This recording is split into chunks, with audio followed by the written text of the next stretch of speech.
Bonsoir à tous et à toutes et bienvenue pour un nouvel épisode du Catch Assume Podcast. Donc là on en fait un à la suite de l'autre. Si vous n'avez pas écouté le précédent sur la All Elite, n'hésitez pas à aller l'écouter. Cette fois ça concernera l'été de la WWE et pour ce faire je suis toujours avec Styles WWE. Bonsoir. Et avec G Baka. Re-salut ou salut tout court. Donc on va parler de la WWE et on va débuter par SummerSlam et Styles va nous dire les choses qu'il a appréciées, les choses sympathiques qu'il a pu voir pendant cet event que ni moi ni Gbaka n'avons regardé. Voilà, c'est ça, on va faire un petit bilan au plus gros show de l'été, comme il l'appelle, SummerSlam, qui était cette année à Las Vegas devant 53 000 personnes, et qui nous a offert son lot de bonnes et de mauvaises choses. Je dirais que l'une des bonnes choses qui s'est passée ce soir-là, c'était ce fameux match entre Seth Rollins et Edge, qui a été le match le plus apprécié globalement, si on en croit les notes des fans,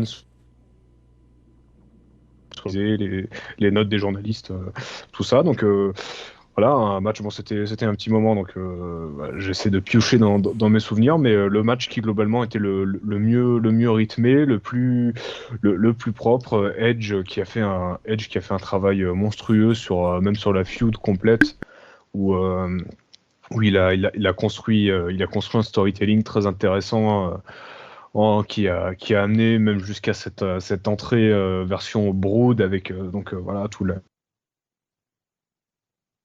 les flammes, l'arrivée de dessous le sol, tout ça qui était magnifique.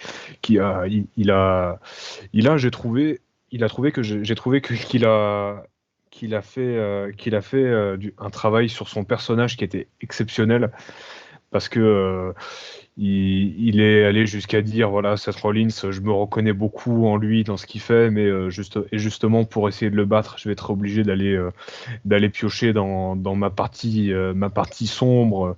Et ça s'est beaucoup utilisé, même beaucoup de moves qu'il utilisait fin des années 90, justement à l'époque du Brood, qu'il utilisait plus beaucoup après dans le reste de sa carrière, beaucoup de périodes, beaucoup de moves de ces périodes vraiment de gros heal. Et c'était franchement, ouais, un très très très bon match dans un pay-per-view qui était globalement assez plat. Alors, je crois savoir que le Edge contre Rollins, elle a vu, si je me trompe pas. Je crois que je me rappelle, c'est ce que j'étais en train de fouiner moi aussi. Je sais que je devais le voir. Alors est-ce que je l'ai regardé ou pas? Oui, si, oui, je l'ai vu. Je confirme. Et je confirme que c'était bien effectivement, avec une bonne alchimie, avec des jolies séquences de contre, si je dis pas de conneries aussi. Ouais. Mais c'est pareil, ouais, ça, putain, ça, c'est pas. C'est pas resté hyper long dans ma mémoire non plus, c'est flou.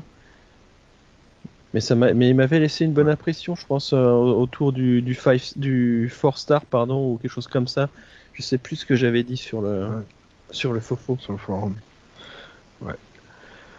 Ouais, et apparemment, c'est une rivalité qui est pas terminée, où il continue. Edge a fait encore une promo un peu dark, pour relancer la feud avec Rollins. Donc, on va voir ce que ça va donner.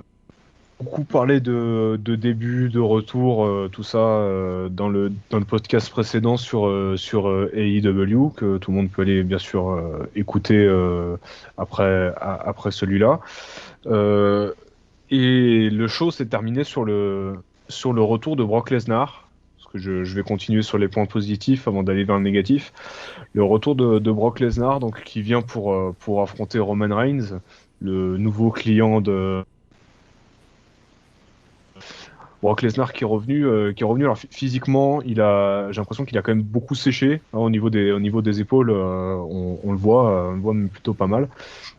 et qui est revenu avec un look assez inédit, avec la barbe, trois cheveux longs sur le haut de la tête. C'est qui avait posté Eh, la photo de l'oignon sur le fond? C'était tonton. C'était tonton. voilà, et elle n'est pas réapparue à la télé. Faudra attendre ce soir, SmackDown au Madison Square Garden. Enfin, la première apparition de Brock Lesnar depuis SummerSlam, donc pour une rivalité avec Roman Reigns, qui devrait amener à un match en Arabie Saoudite le mois prochain, si je me trompe, si je me trompe pas. Du moins, c'est ce qui semble assez logique. Donc, ouais, retour de Brock Lesnar. Bon, ça plaît pas forcément on a eu des débats sur le forum récemment sur Brock Lesnar, qui fait pas spécialement l'unanimité, mais qui va pouvoir, voilà, après John Cena, apporter encore un peu plus de crédibilité, de star power à Roman Reigns avant le match, du moins ce qui devrait être le match à WrestleMania selon les rumeurs, le match contre The Rock. Donc ouais, puis je trouve que c'était pas quelque chose à laquelle on s'attendait, un retour de Brock Lesnar comme ça à la fin de SummerSlam, mais ouais, ça fait plaisir de le revoir. Et puis au moins ça fait un retour réussi dans ce pay-per-view, puisque on a eu un autre retour qui était celui de notre amie Becky Lynch, jeune maman qui est enfin de retour 8 mois après son accouchement, hein, ouais, c'était en décembre, janvier, je crois, après son accouchement. Elle est de retour en forme, mais ils ont eu la très bonne idée de la faire squasher Bianca Belair en 26 secondes pour le titre de SmackDown, alors que à la base Bianca Belair devait affronter Sasha Banks, mais pour des raisons qu'on ignore, elle n'était pas là. Du coup, ils ont envoyé Carmella. Les gens, ils étaient pas contents. Ils ont envoyé Becky Lynch. Les gens, ils étaient contents. Puis Becky Lynch, elle a squashé Bianca Belair et les gens, ils étaient pas contents. Et un heel turn à Becky Lynch. Mais les gens continuent de chanter You Deserve It et puis Welcome Back, et ils sont contents de l'avoir, et ça m'a l'air un petit peu bizarre. C'est le genre de booking incohérent, Vince McMahon-esque, qui a fait que beaucoup ont arrêté de regarder ces dernières années. Hein. Je pense que certains pourront en attester. Je confirme, Et je puis, confirme. ouais. Et puis voilà. Dans l'ensemble, un show assez moyen. Hein. De toute façon, un show où Goldberg est là dans un match pour un titre, c'est forcément pas très sympa. Le petit Et message pour KXL, du coup, qu'il fallait oui, oui, glisser. KXL nous a demandé qui n'est pas là, malheureusement, nous a demandé de passer un message fuck Goldberg. Voilà. Voilà. Et donc, show SummerSlam qui exceptionnellement était le samedi, suivi d'un bien meilleur show le lendemain, NXT TakeOver 36. Bien, bien meilleur show, déjà bien plus court parce qu'il y avait que 5 matchs. Donc, et 5 matchs qui tous étaient au moins bons, voire très bons. T'es Hein. passé du coup à l'autre chapitre ou pas? Ouais, ouais, ouais, Je je voulais pense juste, que moi je voulais juste avoir ton avis, enfin juste que tu nous parles oui, du retour également de Senna qui faisait du coup son retour. oui, John Cena, ouais, bah, je trouve que ouais, faire un petit retour. Alors, parce qu'on sait que maintenant qu'il est un petit peu de partout à Hollywood, là, je suis allé au cinéma voir Camelot il y a 2 mois, il était dans 2 bandes annonces, le mec. Et je crois qu'il y a une sortie de série sur Amazon Prime bientôt, je crois. Donc, eux, ils ont réussi à l'avoir un mois. Apparemment, il sera au Madison Square Garden ce soir. Alors, on ne sait pas si ce sera un dark match ou s'il sera dans le show, mais apparemment, il y sera ce soir. Mais ouais, c'est sympa pour Roman Reigns, un petit peu pour venger l'affront qui était absolument horrible, où ils avaient eu un match en plus dans un pay-per-view mineur, je crois que c'était à No Mercy. Et c'était la rivalité où il y avait eu ce fameux segment dans le ring c'était un segment signature de contrat où ils ont fait une promo et Reigns avait oublié son texte et Cena l'avait enterré. Et bon, Je m'en là on a eu le droit. souviens. Là, on a eu le droit à mieux. Il y a eu on a eu le droit à mieux, la fameuse punchline du missionnaire qui est devenue légendaire sur Internet. Enfin, franchement, ouais, ça vient confirmer tout le bon travail de Roman Reigns depuis un an, et ça lui fait une bonne récompense de battre John Cena dans un qui était pas mauvais globalement, et puis qui nous a apporté des très très bons segments au fil des semaines, mis à part la fameuse signature de contrat, parce que à la base c'était Finn Balor qui devait le contrat, et puis c'est Baron Corbin qui était pauvre à l'époque avant qu'il gagne au casino. L'avait attaqué pour signer le contrat à sa place et pouvoir essayer de toucher un chèque, et puis finalement c'est John Cena qui a signé. Et puis voilà, c'est un segment qui faisait pas beaucoup de sens, mais le jeu de Roman Reigns, celui de Paul Heyman avait pas mal sauvé le truc, mais voilà. Globalement, on a eu des super moments dans cette rivalité. Et, ça a fait revenir, je pense, quelques spectateurs le temps d'une feud au moins, et puis pour voir le travail de Roman Reigns aussi, justement le confronter au top face ces 20 dernières années, c'était bien pour lui. Ouais, c'était super, très très bon.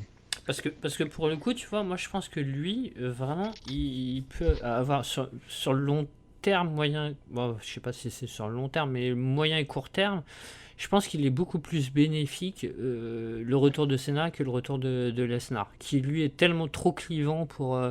Je pense qu'à mon avis, il y a des gens, ils vont allumer leur télé, ils vont voir qu'il y a Lesnar et vont rééteindre. Et je pense qu'en termes de spectateurs, après Cena, c'est sur du court terme, puisque voilà, on sait qu'il a sa carrière au cinéma et tout.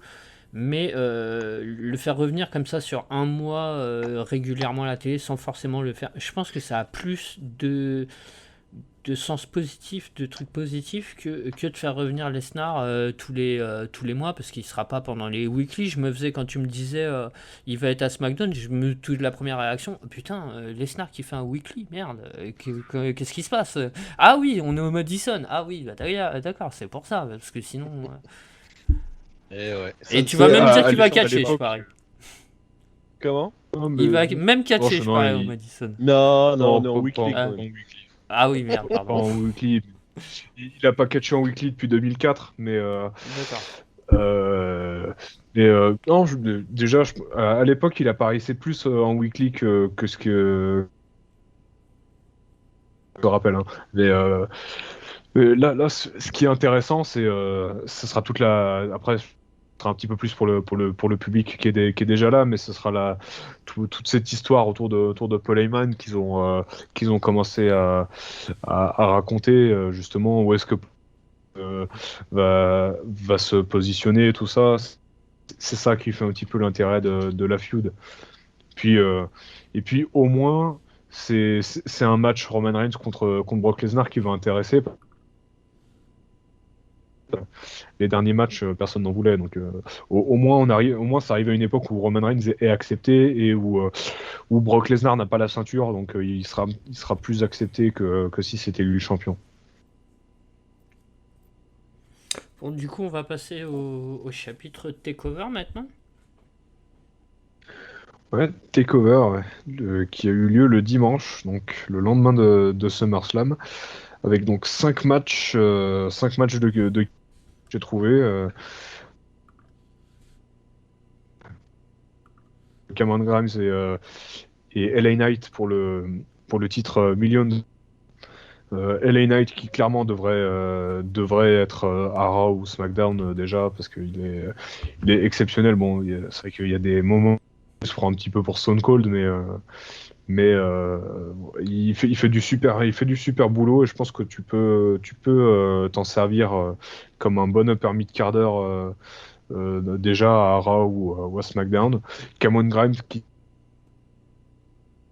Festern est hyper over auprès du NXT aussi. C'est plutôt bien ce qu'ils ont fait. Alors bon, vous me connaissez, j'aurais fait sans les segments de comédie avec LA Knight pendant leur feud, mais bon. Juste Voilà. petite, pas vraiment aparté, mais c'est quoi déjà son nom ancien à la TNA et tout ça, Knight? Eli Drake, Ah oui, Drake, c'est vrai. il me semble que c'est le pro champion de l'époque où ils avaient fait la transition TNA, GFW, ils étaient repassés à Impact où il y avait tout ce truc avec Jeff Jarrett. Cette comédie. Il y était à la même époque que Cameron Grimes. Hein, Cameron Grimes, c'était Trevor Lee à l'époque. Oui, c'est ça, Trevor Lee, oui, oui. Oui, mais après, la différence quand même, c'est que Trevor Lee avait déjà un gros passif, un D et tout ça, quoi. Alors que Drake, je crois qu'il sortait plus ou moins de nulle part.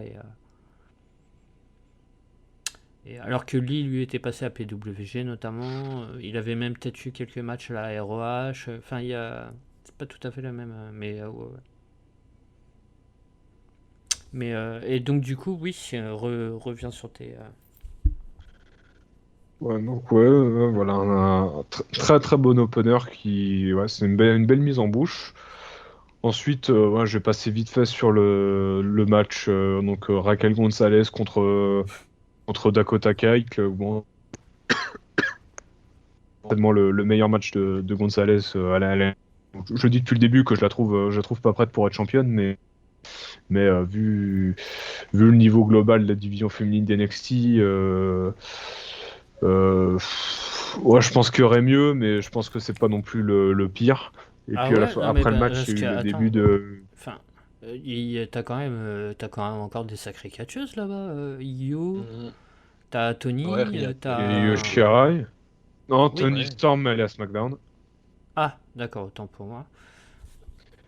Mais tu dois encore avoir quelques. Enfin, justement, la division féminine ces dernières années a été plutôt.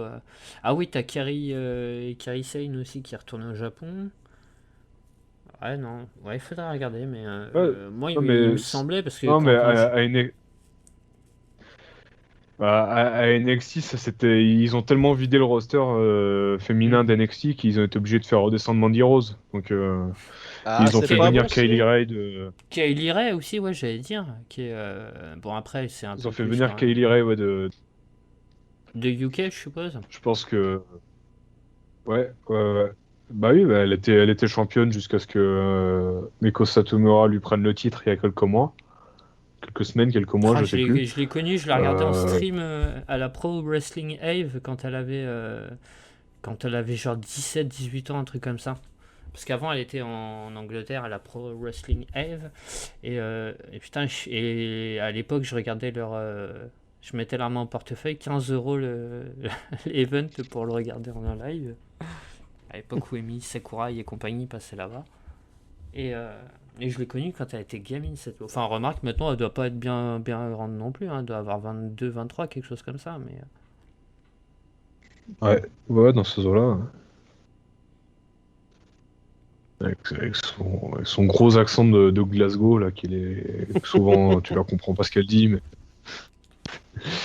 ouais, ouais, ils ont envoyé la carte Tegan Knox et Tony Storm à SmackDown. Là, ils sont en train d'introduire puis en plus, on fait une division par équipe féminine à NXT, donc ça disperse pas mal. Mais là, ils sont ils sont en train de pusher un petit peu l'ex-femme de Darby Allin. Je me rappelle plus de son nom sur la scène indé. Et non, je me rappelle plus de je me rappelle plus de son nom sur la scène indé, mais ouais, ils sont en train deux, trois nouvelles qu'ils avaient au Performance Center là, depuis quelques mois là. Voilà. Donc pour revenir au pay-per-view, donc je vais garder Walter contre Dragunov pour la fin parce que ça va être le plus gros, je pense. Adam Cole contre Kyle O'Reilly, 2 out of 3 falls, euh, un match qui a pas mal divisé parce que les gens l'ont pas trouvé super. Moi, je pense qu'il fait d'être après Walter contre Dragunov, mais je trouve que globalement, ils ont bien raconté ce qu'ils avaient à raconter. Le match était pas trop long, mais globalement, ouais. Là, par exemple, le finish du match a pas mal divisé de ce que j'ai pu lire. Donc, c'est le dernier fall, c'était le Steel Cage match. Donc, à peine il descend de la cage, Cole attache O'Reilly avec des menottes aux cordes. Lui attrape la jambe et lui fasse une prise de soumission et Cole tape, il a perdu. Mais ouais, globalement, c'était plutôt un bon match. La partie Street Fight était la plus longue. Euh, ce- je sais pas si c'était nécessaire étant donné qu'ils ont eu un match dans le genre de 40 minutes au dernier takeover, mais enfin, non, pas au dernier takeover, à celui de la semaine de WrestleMania, mais c'était plutôt. Et donc le show qui s'est terminé avec Samoa Joe qui a battu Karrion Kross pour lui prendre le titre NXT pour que Karrion Kross puisse aller mettre des bretelles BDSM à Raw. Oui, Voilà, bon, match les fameuses. au moyen. Hein, le public a chanté Jeff Hardy tout le match, donc c'était super. D'ailleurs, Cross est parti, il s'est fait huer par la foule. Bon, personne savait qu'ils allaient lui mettre un masque de samouraï et des bretelles en cuir BDSM, mais voilà. Après, bon, Samoa Joe, premier champion de l'ère reboot d'NXT, territoire de développement, Performance Center à mort, Avec un petit jeune mais bon. qui découvre le catch.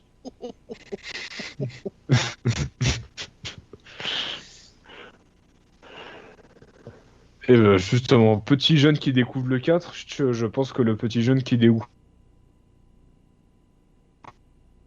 très très bien débuté sa carrière de fan de catch s'il avait regardé Walter contre Dragunov, qui est personnellement mon match de l'année pour l'instant.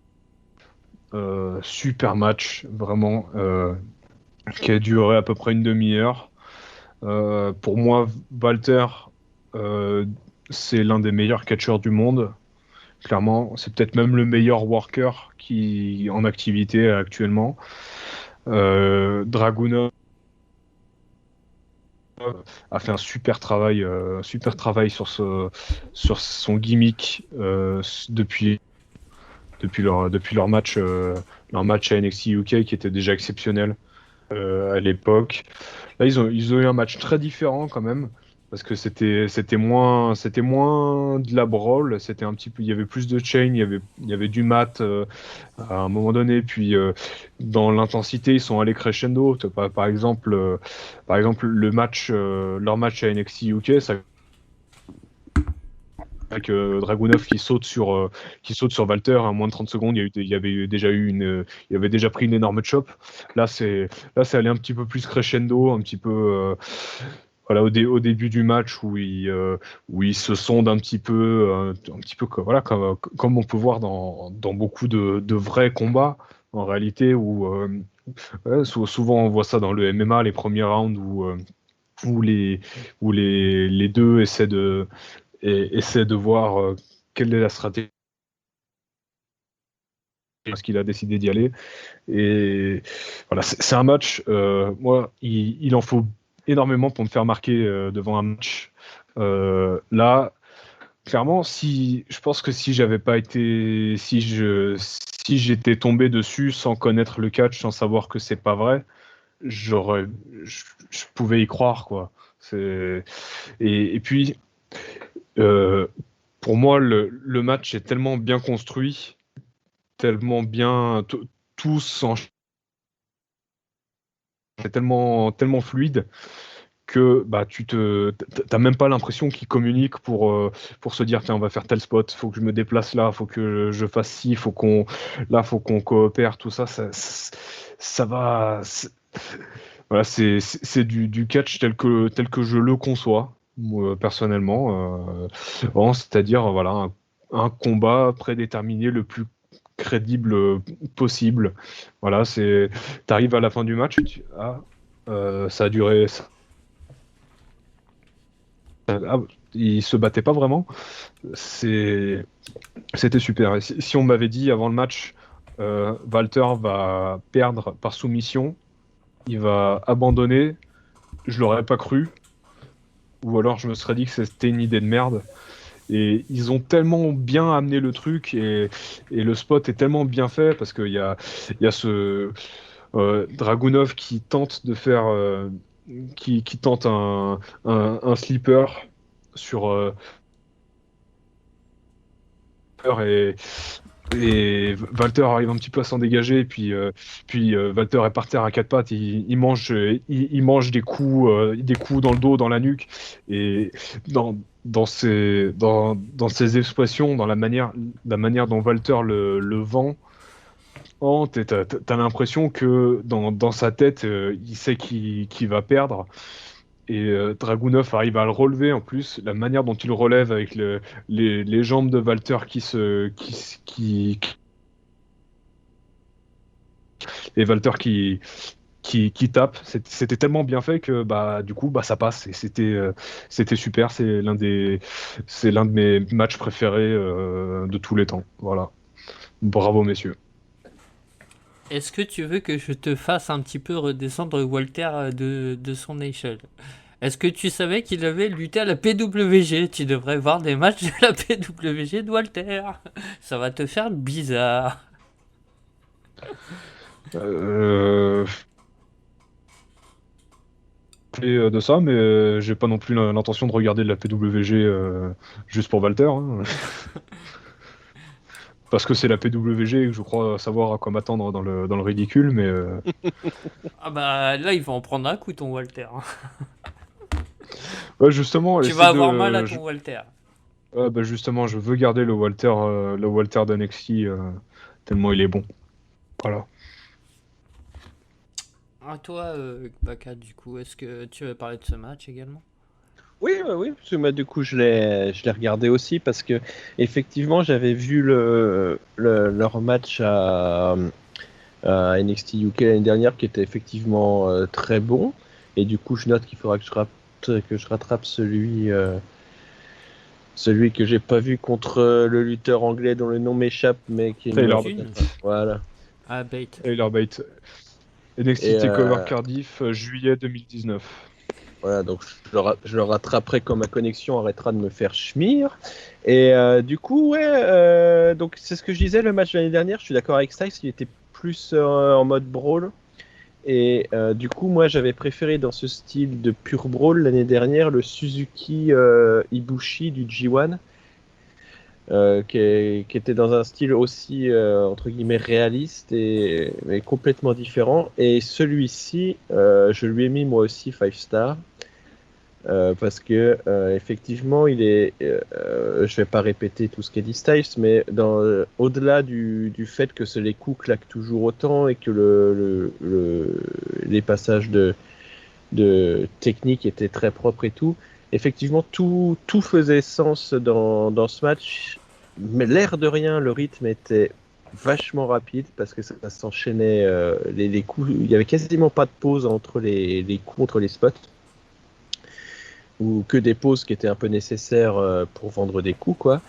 Et toute l'histoire du match est top avec Dragunov qui parvient enfin à vaincre l'obstacle ultime qui était donc Walter. Et ouais, donc sans faire dans la répétition, je valide tout ce qui a été dit. Et moi, du coup, pour ceux qui ont quitté le podcast d'avant, j'hésitais et je vais probablement mettre un 5 star au match en catch de All Out qui n'a rien à voir. Et aussi à celui-là, parce que ouais, je suis d'accord, c'était vraiment dans son style, c'était vraiment, vraiment, vraiment top. à la fois dans le crescendo, dans le storytelling, dans l'enchaînement des prises, dans la propreté, dans l'histoire racontée. Ouais, tout était top. Tout fonctionnait bien. Donc voilà, moi aussi, je dis bravo. Et du coup, Bakal, les auditeurs veulent savoir, est-ce que ce serait pas ton match préféré de l'année devant El Famoso, autre match? Ah bah non, non, moi mon match préféré, je l'ai survendu dans un podcast précédent, ça reste Takagi Osprey. Et Takagi Osprey reste toujours dans mes 5 préférés de tous les temps. Voilà. Je ne pense pas qu'il sera détrôné cette année, le Takagi Osprey dans mon cœur à moi. Takagi Osprey qui est aussi un de mes 5 étoiles de l'année, je précise. Oui, comme quoi, hein, Bah on écoutez, se, j'ai pas- on se, on se ronchonne, mais on est d'accord quand même. Quand c'est bon, c'est bon. Et puis, ouais, il y a un truc que j'ai noté sur le Walter contre Dragunov que j'ai re-regardé ce matin. Sur les entrées, par du peu de public, voilà, une petite réaction vite fait, surtout du fait qu'il a eu des matchs à NXT les 2 semaines d'avant contre Pete Dunne et contre Roderick Strong. Et Walter a eu une grosse réaction. Par exemple, le match il commence avec le public qui chante Walter's is gonna kill you. Et à la fin du match, ils ont tellement bien bossé le truc que Dragunov il était vraiment over à la fin du match. Et c'est aussi l'un des signes que bah ils ont super bien fait leur travail, quoi. Bah, parce qu'effectivement, l'histoire racontée, même pour quelqu'un qui n'a pas suivi la feu d'un entier comme moi, l'histoire racontée dans le match était facile à comprendre et prenante. Hein. Je l'ai re-regardé il n'y a pas très longtemps, le fameux point grand-mère de G-Bakar. Je l'ai re-regardé il n'y a pas très longtemps avec elle, du coup j'ai eu l'occasion de le revoir et elle qui sait pas forcément... disons qu'elle n'est pas au clair avec le kayfabe, on va dire. Et du coup, elle était à fond derrière Dragunov, d'autant que je lui ai appris que Walter était autrichien. Donc, donc ouais, non, c'était, voilà, c'est encore une preuve qu'effectivement ça marchait, quoi. Ouais, puis le fait qu'il arrive avec un costume en mode Waffen-SS, forcément. Ouais, ça a pas réveillé que des bons souvenirs, j'avoue. Parce, pa- parce que il y a quand même Walter il a vraiment une tête de SS pour le coup. Pour citer ma grand-mère, avant que je lui explique, il a sacrément une tête de boche, celui-là. Effectivement. Bon, je Mais ne en plus, partage pas dès le début cette du match, il se appellation. met à parler en allemand. Dans les 2 matchs, il y a eu des trucs comme ça. Il y a eu ils se font du trash talk dans leur langue natale, donc un en allemand et l'autre en russe. Tu l'entends parler allemand avec son. Forcément, ça doit pas réveiller des Non, pas des très bons souvenirs. nos anciens. C'est ça. On va passer au sujet suivant. Ouais. Du coup, messieurs, si vous avez terminé ou il y a encore des choses que vous voulez rajouter? Ouais. Ouais. Ouais, non, bon, c'est ira. Je pense que ça fait une bonne transition de dire que c'est peut-être l'un des derniers matchs de NXT, l'un des derniers grands matchs, même le dernier grand match du NXT tel qu'on le connaît. Et ouais. Et du coup, J-4, parce que là on enregistre le 10 et que mardi, NXT change un petit peu tout, quoi. Maintenant il y a de la couleur à NXT, ils vont changer de logo, ils vont changer la gueule de l'arène et ils changent de politique. Maintenant ils arrêtent de recruter sur la scène indépendante et ils vont se mettre à recruter que des enfin Monster à se servir de NXT comme territoire de développement comme ça devait l'être au début. Quand NXT a succédé à la Florida Championship Wrestling à l'époque.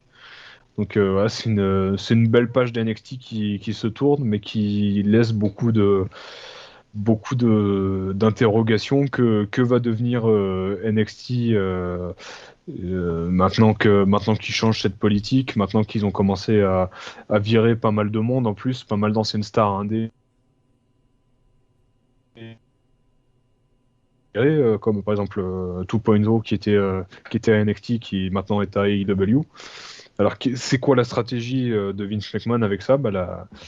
Moi comme je l'interprète, c'est que avec AEW maintenant qui commence à recruter partout sur la scène indé, je pense que Vince McMahon se dit que bah m- maintenant que les catcheurs indés ont une plateforme en dehors de chez lui pour toucher beaucoup de pognon, et il se dit peut-être que c'est le moment de faire complètement du Vince McMahon de A à Z et de créer ses propres catcheurs dans le style WWE tel qu'on le connaît, le style voilà. Pour créer, je cite, il me semble que c'est Dave Meltzer qui avait écrit ça, plus de potentiels main eventers de Roman Reigns.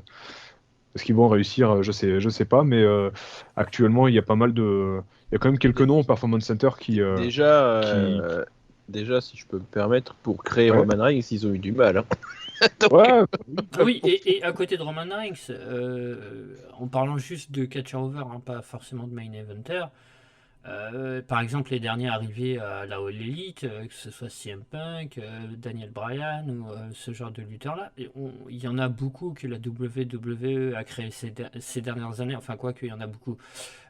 Ces temps-ci, ça se faisait de plus en plus rare. Mais AJ Styles, par exemple, aussi, les derniers gros recrutements qu'ils ont fait de la scène indé, les mecs ils sont pas finis à la poubelle entre guillemets quoi. C'est en les formant aussi au style WWE, ils sont devenus ce qu'ils sont devenus quoi. oui. Donc j'espère qu'à côté de ça, ils continueront à essayer de recruter les meilleurs parce que bah, ils ont recruté, ce serait con de passer à côté de Daniel Bryan ou de CM Punk, parce que ta politique, c'est de former des grands gaillards de 2,50 m qui sont même pas des lutteurs et qui. Et voilà. Mm. des derniers qui sont arrivés à NXT, qui sont sortis du Performance Center, qu'ils ont recruté, il y avait pas mal de gars qui étaient à la Evolve avant que ça ferme, vu que de toute façon Vince McMahon Mm. a racheté Evolve. Mm. Euh, Par exemple, il y avait Harlem Brovado qui a changé de nom, je me rappelle plus ce que c'est, je crois que c'est... Non, je me rappelle plus de Les je me rappelle plus Bravado de son nom Brothers, oh mon à dieu. NXT. Ah Ils là étaient là. nuls, mais ils étaient nuls. Voilà, ils ont fait débuter Carmelo Hayes aussi. Il me semble qu'il a il a eu un petit passage sur la scène indé qui était sympa, je crois. Euh, Là, Odyssey Jones, je pense que leur but maintenant, ça va être de des physiques et de les former, quoi, Mais comme ils oui, l'ont fait il y a quelques c'est mois quand ils ont recruté Parker Boudreau. c'est là où je comprends pas en fait le truc, parce que si tu veux, pour moi, l'un peut ne. T'es pas obligé de faire soit l'un soit l'autre, tu peux faire les deux. Tu peux très bien Oui. continuer à recruter des petits talents et à les faire progresser, à les faire monter, et à côté de ça, recruter. Moi, je me rappelle il y a encore quelques années, quand tu regardais les mecs du Performance Center, et c'est pour ça que maintenant on a ce qu'on a aussi, quand tu regardais il y a quelques années, à côté de lutteurs indés assez talentueux, je vais prendre des exemples comme Cole ou des trucs comme ça, t'avais des footballeurs américains, où t'avais des... Ah bah oui, forcément, les mecs qui vont ressortir ensuite de NXT et qui vont grimper en main roster, ça va pas être tes footballeurs américains qui ont jamais foutu un pied sur un ring. Et donc si tu veux, parce que tous les ans, t'en as des recrutements comme ça, des trucs qui ressemblent à moi, ça me pose à chaque fois un problème qu'on veuille recruter Alors, les mecs, je dis pas qu'ils ont pas envie de devenir des catcheurs ou. Ok, mais il y a des sports qui sont pas forcément incompatibles parce que n'importe quel sport, le Japon par exemple, où tu as des idoles qui n'ont rien à voir avec le catch, et Baka pourra très bien confirmer, des anciennes idoles qui deviennent, qui passent dans les dojos là-bas au Japon, à la Stardom ou à l'Ice Ribbon et des trucs comme ça, et qui deviennent des bonnes catcheuses. C'est possible Ouais, de partir d'un autre Ouais. métier ou d'un autre. Mais quand tu vois le recrutement et que tu te dis, bah ouais, 2-3 ans plus tard, ce que tu vois en main event de TakeOver, ça va pas être tes footballeurs américains parce que les mecs, tu sais même pas où ils sont passés. Euh, de base, en fait, le recrutement était pas bon. C'est pour ça qu'ils créaient pas de stars. C'est parce que je pense que ce qu'ils auraient peut-être dû faire, c'est recruter des mecs un peu moins connus ou beaucoup moins connus sur la scène indé et les formater complètement, ou même formater des lutteurs indés comme ils ont très bien pu le faire. Parce que il y en a, peut-être hormis CM Punk, qui a quand même encore un background assez. Où beaucoup de fans se rappellent de son époque ROH et compagnie, mais tu peux prendre des catcheurs qui n'ont pas un grand vécu sur la scène indé et te les formater. Moi, ce qui me fait peur, c'est qu'ils recrutent, comme ils ont fait il y a quelques années, et comme souvent ils font avec leur Performance Center, à recruter des footballeurs américains, des je sais pas quoi, des pom-pom girls pour faire du catch, et derrière, ils n'ont pas les dojos qui vont avec, ou ils sont pas. Parce que le Performance Center, c'est pas les dojos de la Stardom ou de la NJP, quoi. Donc moi, le recrutement, cette politique-là, je la comprends, mais je demande à voir parce que c'est vrai qu'ils ont eu des fulgurances comme avec Ouais. The Miz, par exemple, le mec qui faisait de la télé-réalité et sa conversion est nickel, mais il n'y a pas beaucoup de. T'as plus de chances quand même de réussir avec quelqu'un qui a un petit background sur la scène indé et que, que pas du tout un catcheur, d'un mec qui aurait juste un physique de catcheur et qui fasse 2 mètres et puis qui pèse avec un tas de muscles et que le mec il monte sur un ring et voilà. Et ça devient pas un catcheur, quoi. Ouais, il y a quelques années, c'est au Racing. Il me semble que ça avait tourné. Puis ils voulaient le recruter. Mais, moi, je pense que cette stratégie de recruter des mecs et de les former, les formater, je pense que ça peut marcher, mais pas que si tu as un performance center à Miami ou à Orlando. Non, c'est à Orlando.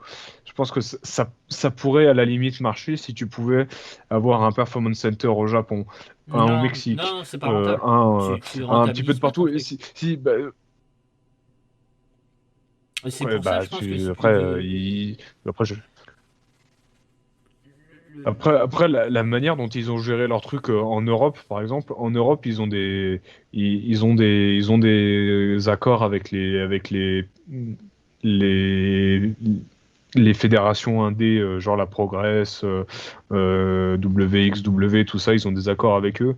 Je pense que ça doit rentrer dans le contrat pour les diffuseurs, parce qu'ils doivent avoir un truc d'échange aussi, où ils peuvent envoyer des mecs chez eux aussi. Mais à la limite, si tu arrives à trouver le moyen de rentabiliser ton truc, où tu vas te mettre sur des marchés, parce que je pense que c'est pas pour rien qu'ils ont essayé de racheter la Noah, ils ont essayé de racheter la All Japan, ils ont essayé de racheter la CMLL aussi. Mm. Je pense que c'est aussi pour ça. Je pense que à la base, je pense qu'ils veulent essayer de créer un circuit NXT qui est sur tous les continents et où ils pourront faire Mais t'es sûr qu'avec ce reboot, entre Alors, ce soit tous, avec toujours. chacun ouais, avec ce que je veux dire, ils veulent ou ils voulaient? Il Parce voulait, je que pense, hein, moi, parce que de je reboot suis de la d'accord avec NXT. toi. Je pense que c'était un projet d'où NXT UK et tout ça, et j'ai l'impression que tout ça s'est annulé. Alors, est-ce que je sais pas si ce sont que des rumeurs et qu'elles sont infondées ou pas, mais avec les fameuses rumeurs de revente et tout, là, je sais plus, je crois que c'est OS qui avait filé un article économique là qui de. venait de, je sais plus c'est quoi le nom du Ouais, fofo, ouais, je l'ai vu. qui était Celui de FN Lutte. voilà. Et effectivement, l'analyse d'un. Bon, en plus, toi, t'en parles souvent de l'économie. L'analyse était assez intéressante, j'ai trouvé. Et effectivement, en termes de stratégie de dégraissage et tout, enfin, ça se tient, quoi. Alors, pas forcément pour la vente, mais du coup, j'ai l'impression qu'on n'est plus dans la phase d'expansion et de globalisation un peu, qui effectivement, ils cherchaient à faire de la WWE un peu partout et tout. Et que, alors, est-ce que c'est parce que Bah, après, justement, ça NXT, peut être. Si tu arrives à rentabiliser le truc, c'est un argument de vente d'être sur plusieurs marchés extérieurs. ouais, Ouais, mais tu mais peux pas remplir, tu peux pas alors, autant si tu as une fédé par exemple, tu rachètes la NGP, tu rachètes la Dragon Gate ou parce qu'il y avait des fédérations qui étaient en vente en plus à l'époque, hein. Il y a encore 1 ou 2 ans, si vous voulez, ils rachetaient je crois que c'est la DDT qui était en vente. C'est quand même une fédération importante, même si bon, voilà, le comique et le nom sérieux de cette fédération va pas du tout te plaire, mon très cher Styles, mais il y a des matchs tag team assez sympas régulièrement là, sur cette année. des matchs contre des Je trucs sais, invisibles. j'ai vu des images de Kenny Omega et Kota Ibushi à la DDT. Hein. J'ai Twitter, j'en ai vu. Je sais ce qu'ils Et, font là-bas. et elle était en vente il n'y a pas si longtemps que ça. T'as toujours, parce que par rapport à l'économique et tout, de toute façon, voilà, partout il y a une crise sanitaire. Mhm. S'ils voulaient, ils pouvaient s'implanter. Après, je suis pas sûr que ce soit parce que autant pour faire un partenariat avec des fédés pour exporter ton produit encore mieux parce que si tu achètes une fédé au Japon après tu peux présenter des lutteurs et tout, enfin c'est intéressant, mais juste avoir un dojo pour former, pour espérer les rapatrier euh, pour ton développement à la WWE, ça marchera pas. Enfin, c'est pas, c'est pour ça que je pense qu'ils le font pas, parce qu'en soi, qu'est-ce qui pourrait les empêcher de faire un dojo NXT comme ils avaient espéré à un moment donné, NXT Japan et NJP Mexique, et puis tu fais tes formations là-bas et tout, mais c'est pas, je pense pas qu'il y ait beaucoup de rentabilité par rapport à ce que tu vas engager comme frais. Et si c'est juste pour les faire passer ensuite en main event à Raw ou à SmackDown, si tu développes pas plus ton produit sur place, et après c'est pareil. Par exemple, je pense que c'est pour ça qu'ils l'ont pas fait au Japon. Même il y a 2 ou 3 ans, c'est parce que déjà le public japonais, c'est le puro, c'est le produit mainstream de WWE, ça les intéresse pas. Donc il va falloir que tu adapte ton produit, faudrait qu'il fasse du puro là-bas. Et donc, enfin, il y a plein de problématiques qui s'ouvriraient. Et je pense qu'en termes de rentabilité, je n'arrive pas à l'avoir. Si tu proposes pas des shows, si tu proposes NXT UK, ça marche parce que tu as une diffusion télé là-bas, parce que tu proposes ou sur ça apporte un programme supplémentaire aussi sur le network. Éventuellement, tu pourrais aussi faire des programmes, c'est vrai, pour le network de là-bas. Mais il y a. Il y a un blocage et je pense qu'ils ont dû pas mal galérer pour faire UK à mon avis aussi, et il y a eu pas mal de trucs qui étaient sortis à l'époque, notamment sur le blocage des lutteurs qui gueulaient parce qu'ils pouvaient pas aller lutter dans les fédés concurrentes À à la la Rev Rev Pro, Pro tout comme la ça, ouais. ICW et compagnie, et ça a mis plein de galères aussi, mais je pense pas que ce soit rentable le UK. Je pense que comme c'est déjà implanté, que ça leur fait un programme supplémentaire, ils continuent à le faire plus ou moins. Mais s'ils pouvaient, je pense qu'ils le fusionneraient avec NXT normal.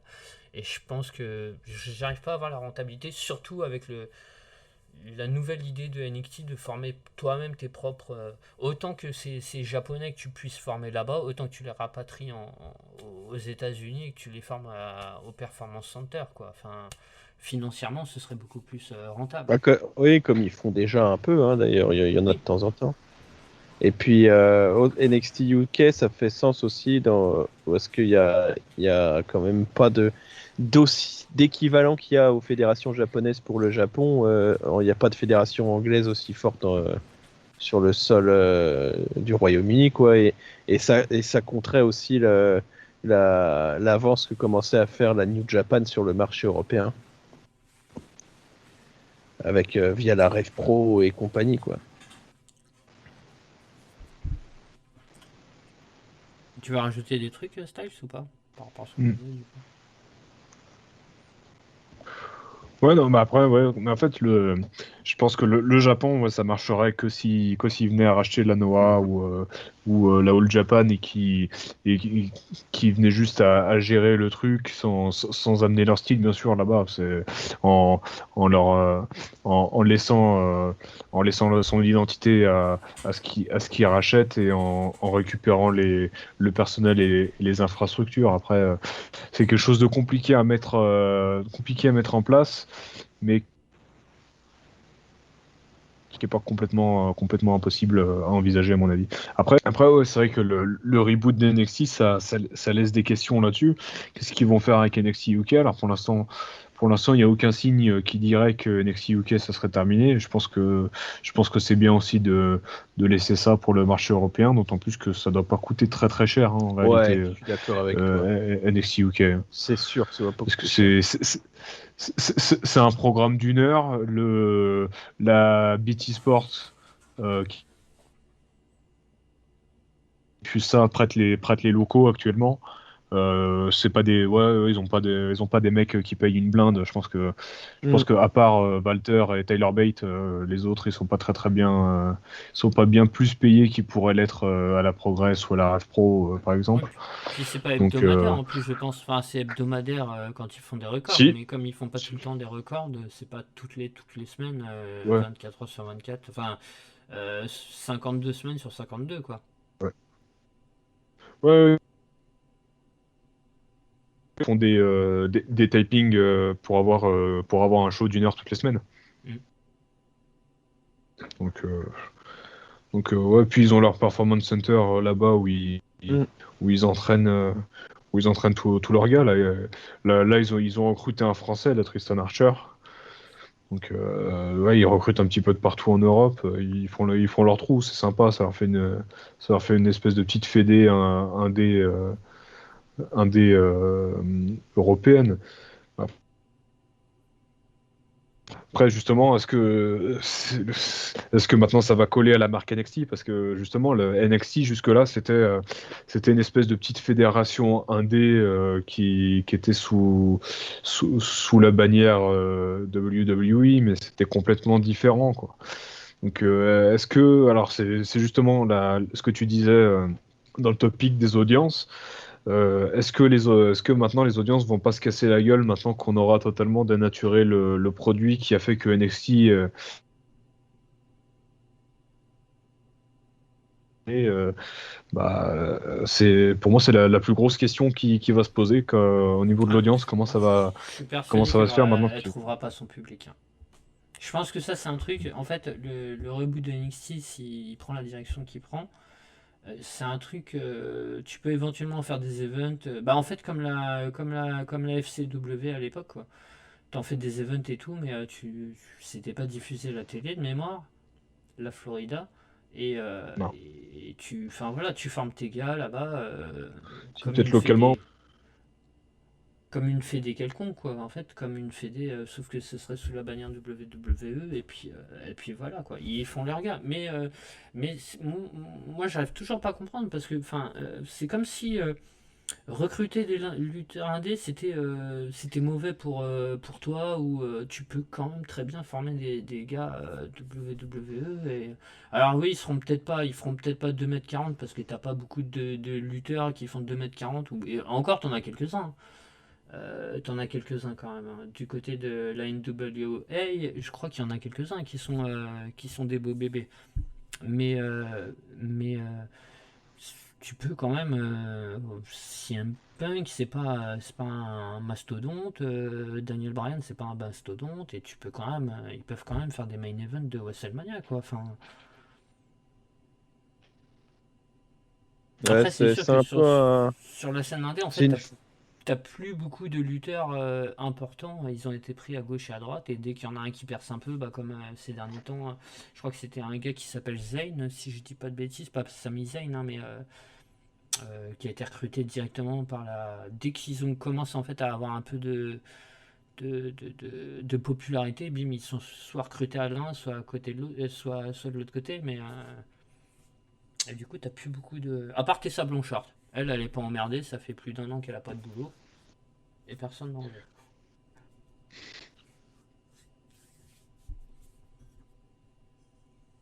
Mais après, ouais, à voir si. Mince, je sais plus sur quoi je voulais rebondir. Bravo. Mais du coup, alors maintenant la question qu'on peut se poser, c'est est-ce que la stratégie qu'a décidé Vince McMahon, est-ce qu'elle serait pas dangereuse à moyen terme, étant donné le momentum de AEW qui a pas de problème à dépenser de pognon pour aller chercher des gars et qui pourrait débaucher des mecs comme on l'a vu avec Daniel Bryan. Bah, Qui veulent faire autre chose ou qui en auraient marre de là où ils sont, quoi. et du coup, quid de l'avenir de ceux qui sont comme Johnny Gargano, Ciampa. comme C'est vrai que Ciampa, ouais. si ça, si les deux là ils passent à la concurrence, c'est pareil. Hein. C'est bon, c'est pas ils sont pas ultra connus, mais en termes de qualité de catch, bon.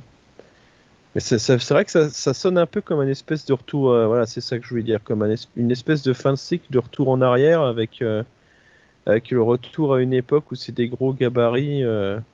Et Ouais. des premières, qui se rappelle des premiers trucs de la NXT à l'époque où il y avait Oh Daniel Bryan, enfin ouais. qui formait, là, il y avait une histoire de former.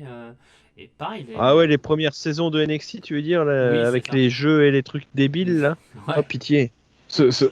Ouais, ça, c'est que des mecs qui sortaient de FCW, hein. ouais. T'avais quand même eu Bryan, je crois, qui avait été managé par The Miz, si je dis pas de bêtises. Ouais, ouais, c'est Et ça. par le Miz. Ils faisaient des jeux débiles en Mais weekly et tout. pas forcément ça, mais il faudrait regarder par rapport à cette période les catcheurs qu'il y avait. Parce que cette période-là, s'il n'y avait pas encore l'empreinte Il y avait pas- Non, catch 1D en fait sur NXT, c'était des produits c'est plus tard, ouais. que la WWE essayait de faire vis-à-vis de la FCW par exemple, ou même les rosters de la FCW. Bon, il y avait eu quand même Wyatt et compagnie, si je dis pas de bêtises, Oui, oui, oui, ils sont mais, dans les premières saisons mais d'NXT.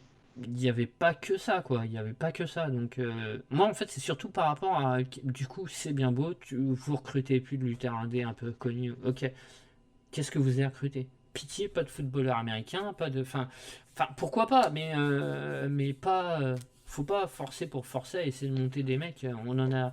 À la WWE ces dernières années, on en a bouffé, quoi. Des mecs qui avaient pas de talent et qui étaient là, voilà, parce que ils étaient grands et parce que voilà, Oni Mm. par exemple, enfin ce genre de lutteur là Mason Ryan. Ryback qui avait, oui bah ok, Ryback il a un physique de Mm. catcheur, est-ce que c'est un catcheur? Baka il va dire oui, mais Ah non, Oui. non, moi j'ai eu ma période où j'aimais bien, mais c'était une quiche in ring, c'est bon. C'est pour ça que j'avais dit Mason Ryan, toi, j'essayais de faire un contre-feu avec encore pire, mais j'ai pas réussi. Ah non, non, Mais non, moi, je pense évidemment. que ce qui se passe, je pense que l'un de ses podcasts récents, Jim Cornette a bien expliqué le truc parce que c'est quelque chose qu'il a vécu quand il gérait au VW à l'époque. C'est que on sait très bien que Vince McMahon, les mecs, il les voit pas avant qu'il fasse un dark match à Raw ou à SmackDown. Les mecs, il les connaît pas. Il leur fait signer son contrat, il les connaît pas. Euh, les gars comme et c'est ce que disait CM Punk dans la Pipe Bomb il y a 10 ans. Vince McMahon s'entoure de mecs qui lui disent ce qu'ils pensent, ce qu'ils pensent. Donc quand les gars se pointaient à OVW à l'époque, ils choisissaient pas les mecs les plus talentueux, ils choisissaient les physiques, genre les Mark Jindrak ou les Matt Morgan qu'ils avaient au lieu de prendre les mecs talentueux. Euh, Shindarak. et et là, et là, c'est pareil. Ouais, il y avait eu il y avait eu des news comme quoi John Laurinaitis et Bruce Pritchard étaient allés au Performance Center il y a pas longtemps. Et je suis sûr qu'à un moment donné, ils se sont dit, mais attends, Vince, ça va pas lui plaire. Qu'est-ce qu'on fait?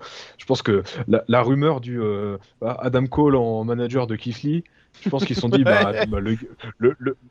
le gars c'est un nain, mais on a vu qu'il sait bien se démerder avec un micro, on va le mettre en manager. Mais en plus, Alors que nain, le techniquement, mec il fait 1m80. Enfin, je comprends qu'il fasse pas la taille de Roman Reigns, encore qu'il doit faire 10-15 cm de. Quoique non, Roman Reigns il doit être un peu plus grand. Mais un nain, enfin, moi je peux comprendre que tu veuilles pas ton truc de midget là, mais après, putain, mais si cool physiquement et tout. En termes de gabarit, c'est trop ah, petit. Ouais, c'est toujours pareil. On en revient toujours à la même. C'est l'idée de Vince voilà. McMahon. Alors, oui, c'était bien peut-être à l'époque d'avoir des grands gabarits comme Walter ou des trucs comme ça, mais je sais pas, le passé proche nous a montré que pour être populaire et pour Brian, Punk, t'avais pas forcément besoin d'un gabarit. Kofi Kingston qui a eu sa petite heure de gloire, mais qui a quand même. Le public était à fond. Alors ça fait peut-être pas WrestleMania, je suis d'accord, mais pour avoir le public dans la poche, c'est pas ça non plus qui va ramener les Racing, mais ça peut être un. Ah, ça peut faire partie des catcheurs autour d'autres, mais et pas forcément que par le physique, quoi. Mais malheureusement, Vince y pense comme ça, donc. Est-ce que vous voulez rajouter autre chose ou alors on coupe ce podcast et on passe au prochain? Ouais, je pense que ça va le faire. Moi, je pense qu'on peut dire que je suis pas prêt de regarder la WWE à nouveau. Et du coup, la NXT. Non, non, oui, oui, j'inclus le. C'est dommage, c'est dommage. Il y avait quand même eu des trucs sympas, hein. Bon, Et bah ouais. sur ce, merci de nous avoir écoutés jusque-là. N'hésitez pas à aller écouter les autres, on en fait 3 de suite là. Puis le prochain ce sera la NJPW. Et puis bah, si c'était que celui que vous avez écouté, merci de nous avoir écoutés. Et puis bah à la prochaine. Ciao. Merci à vous deux. Ciao. Merci à ceux qui nous ont écoutés. À plus.